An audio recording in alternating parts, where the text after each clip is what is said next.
పోలవరం విషయంలో జగన్ క్షమించరని తప్పులు చేశారని ముఖ్యమంత్రి చంద్రబాబు అన్నారు. పోలవరం ప్రాజెక్టును సందర్శించిన అనంతరం మీడియాతో చంద్రబాబు మాట్లాడారు. గత ప్రభుత్వ నిర్లక్ష్యంతో డయాఫ్రమ్ వాల్ దెబ్బతిందని, 447 కోట్లతో మరమ్మతులు చేసినా బాగవుతుందనే పరిస్థితి లేదని అన్నారు.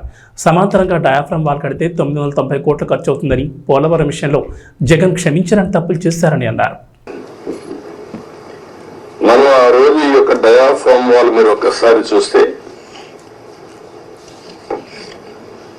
మొత్తం 446 కోట్ల రూపాయలతో డయాఫ్రమ్ వాల్ వాటర్ ఫుటింగ్ లో అప్పుడు కూడా ప్రాబ్లమ్స్ ఉంటే 2 సీజన్లో పూర్తి చేశాం. ఆ డయాఫ్రమ్ వాల్ కాపాడవలసినటువంటి ప్రభుత్వం కాపాడకుండా ఇష్టానుసారంగా ప్రాజెక్టు యొక్క ఫేట్ తో ఆడుకొని ఇప్పుడు మొత్తం ఈ డ్యామేజ్లు అయితే ఆ డ్యామేజ్ కూడా కనుగొనడానికి ఒక 1 year పట్టింది.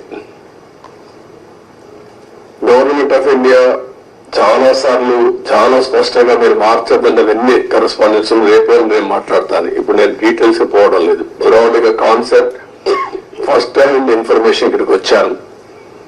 I have seen the project. మామూలు వాళ్ళైతే అర్థం కాదు. నేను ఒక 100 సార్లు ఈ ప్రాజెక్ట్ గురించి రివ్యూ చేసి ఉంటాను. 30 times ఇక్కడికి వచ్చి ప్రాజెక్ట్ లో చూశాను. అడుగున అన్ని నిర్ణయాలు నేను భాగస్వామిని అని అర్థం చేసుకోగలిగాం. ఈరోజు ఒక పక్కన డయాఫ్రమ్ వాల్ 3 bits లో పోతే ఇప్పుడు ఆల్టర్నేటివ్స్ ఏంటంటే మీనవేషాలు లెక్కేసే పరిస్థితికి వచ్చారు.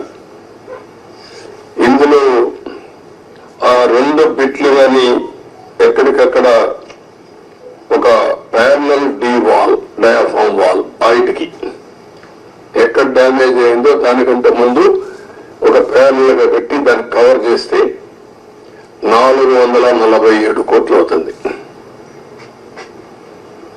మామూలుగా మనం ఖర్చు పెట్టింది 446 కోట్లు. ఇప్పుడు రిపేర్ చేయడానికి 447 కోట్లు. ఓకే, మొత్తం కానీ అప్పటికి కూడా గ్యారంటీ లేదు. ఈ డయాఫ్రమ్ వాల్ ఈ ప్యారల్ గా 447 కోట్లు ఖర్చు పెడితే మిగిలిన భాగం అంతా పర్ఫెక్ట్ గా ఉంది, ఇంక ఇబ్బంది లేదు అనే పరిస్థితి లేదు. కాదు, మొత్తం డయాఫ్రమ్ వాల్ ప్యారల్ గా కట్టాలంటే 990 కోట్లు. ఇది ఒక భాగం. కాఫర్ డ్యామ్ పైన కాఫర్ డ్యామ్ ఉంది, కిందన కాఫర్ డ్యామ్ ఉంది. 550 కోట్ల రూపాయలతో